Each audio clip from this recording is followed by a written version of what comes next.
नमस्कार दोस्तों, मैं रजनीश कुमार आप सभी का बहुत बहुत स्वागत करता हूं आपके अपने YouTube channel Rajneesh Ramesh official के आज के खास वीडियो में।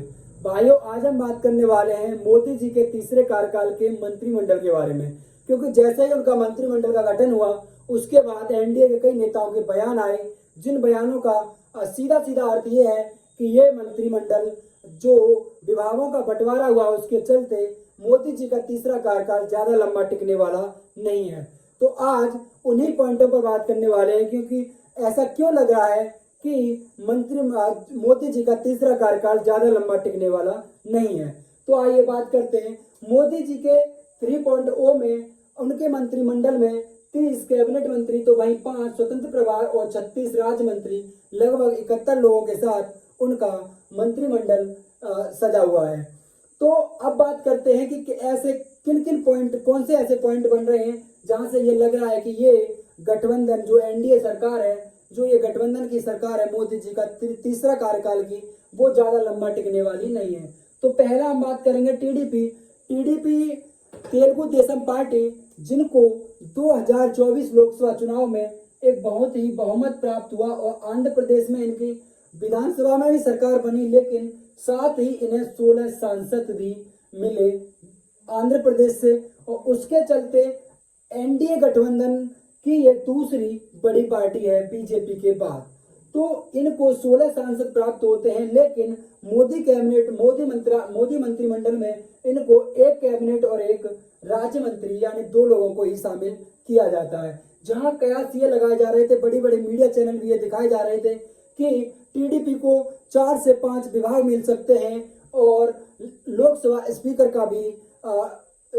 स्पीकर भी इस पार्टी का हो सकता है, लेकिन ऐसा कुछ नहीं हुआ। उसके पूरा उलट एक कैबिनेट मंत्री और एक राज्य मंत्री, सिर्फ 2 लोगों को मोदी के मंत्रिमंडल में शामिल किया गया। वहीं बात करें, दूसरा जो पॉइंट है वो है जनता दल यूनाइटेड, नीतीश कुमार, इनके 2024 लोकसभा चुनाव में 12 सांसद जीत के आते हैं बिहार से, लेकिन इनको भी एक कैबिनेट और एक राज्य मंत्री देकर शांत कर दिया जाता है। जबकि मीडिया में खबर थी कि 3 से 4 मंत्रालय तो नीतीश कुमार को भी चाहिए ही चाहिए, लेकिन उसके पूरी तरह से उलट होता है ये सब कुछ। और ये जब इनको एक कैबिनेट एक राज्य मंत्री के साथ दिया गया है, तो इनके अंदर भी कहीं ना कहीं इनके नेताओं को और इनके जो मुखिया हैं इन पार्टियों के, उनको ठेस पहुंची है। वहीं बात करें शिवसेना की, शिवसेना शिंदे गुट, इनको 2024 में ये 7 सांसद प्राप्त होते हैं, लेकिन इनको महज एक स्वतंत्र प्रभार मंत्रालय दिया गया है।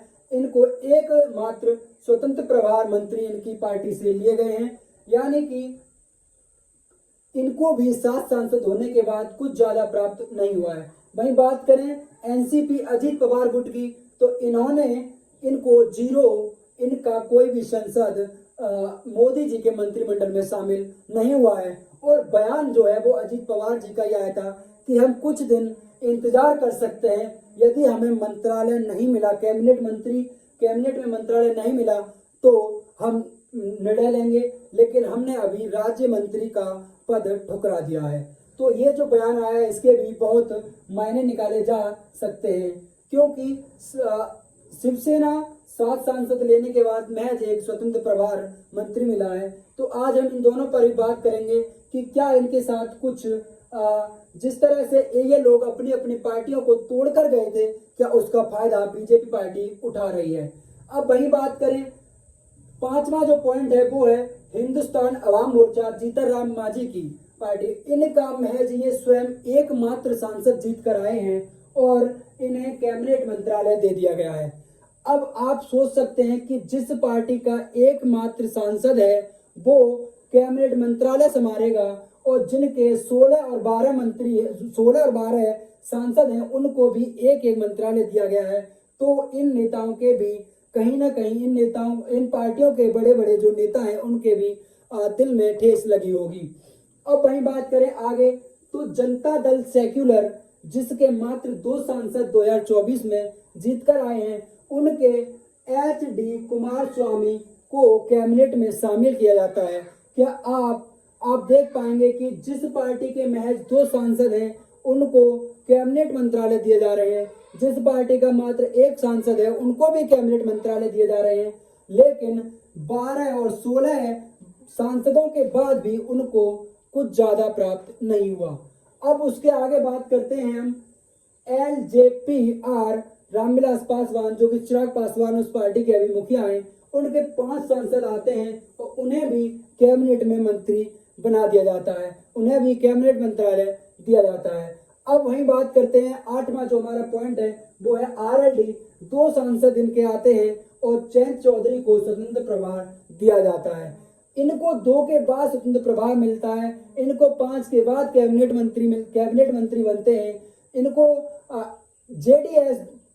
जेडीएस 2 के बाद कैबिनेट, हिंदुस्तान अवाम मोर्चा 1 के बाद कैबिनेट मंत्रालय, और जहां 16 और 12 7 पाने के बाद भी शिवसेना, शिंदे गुट, जेडीयू, नीतीश कुमार और टीडीपी तमिलनाडु की आंध्र प्रदेश की जो पार्टी है चंद्रबाबू नायडू की, उन्हें कुछ ज्यादा प्राप्त नहीं हुआ। अब इसी के चलते हम आपसे बात करना चाहते हैं कि क्या जो पार्टी 10 वर्षों से सत्ता से बेदखल है, यानी कि मैं अब बात करने वाला हूं कांग्रेस की। ये जो चुनाव हुआ था 2024 का, यहाँ इन 2 लोगों के चलते किसी की भी सरकार बन सकती थी। किसी से भी मतलब है मेरा एनडीए गठबंधन या फिर इंडिया अलायंस। ये 2 लोग जिस तरफ भी जाते उसकी सरकार बनाने में सक्षम थे। इस बार के king maker Telugu Desam party और जनता दल यूनाइटेड थी, लेकिन उनको कुछ खास नहीं मिला।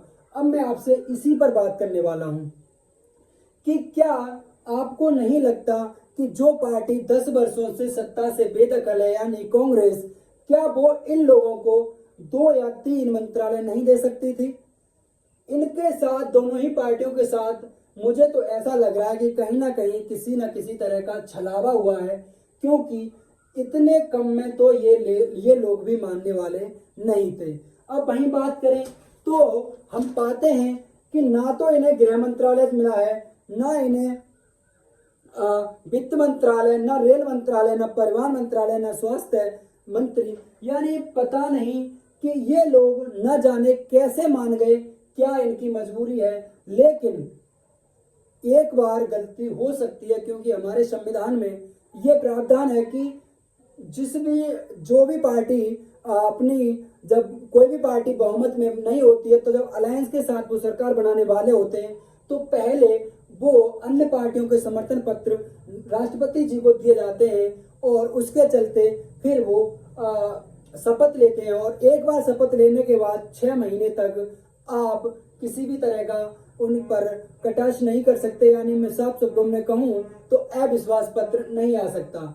तो मुझे ये लग रहा है कि ये जो उनके साथ नाइंसाफी हुई है, और वहीं शिवसेना जिनके 7 सांसद हैं, उसके बाद भी इन्हें कैबिनेट में जगह नहीं मिली, लेकिन चिराग पासवान 5 सांसद लेके कैबिनेट में जगह पा जाते हैं।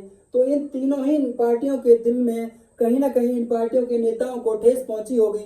और मुझे इस चीज को देखते हुए मुझे नहीं लगता कि मोदी जी का तीसरा जो कार्यकाल है वो पूरा हो पाएगा, क्योंकि इससे ज्यादा तो इन्हें इंडिया अलायंस में मिल सकता था। और नीतीश कुमार जी और चंद्रबाबू नायडू जी दोनों ही नेताओं से इंडिया गठबंधन के नेताओं ने बराबर बात की थी। तो अभी तो देखना ये आगे पता चल पाएगा कि क्या ये लोग इतने कम में अपना मानते हैं और इसी तरह मोदी जी के साथ खड़े रहेंगे या फिर किसी तरह की कोई बगावत करेंगे। तो ये थी हमारे द्वारा जुटाई जानकारी आपको कैसी लगी? अगर वीडियो में दी हुई जानकारी अगर पसंद आए तो वीडियो को लाइक करना। आपका जो भी सवाल और सुझाव है वो अपने कमेंट बॉक्स के माध्यम से मुझे भेजें। मैं आपके सवाल और सुझाव का जवाब देने के लिए अपने आप को बात समझता हूँ। हमारे साथ जुड़े रहने के लिए बेल आइकन चैनल को सब्सक्राइब करके बेल आइकन ऑल कर लें, जिससे कि आगे आने वाली वीडियो आप तक सबसे पहले पहुंचे। तो मिलते हैं अगले वीडियो में, तब तक के लिए जय हिंद, जय भारत।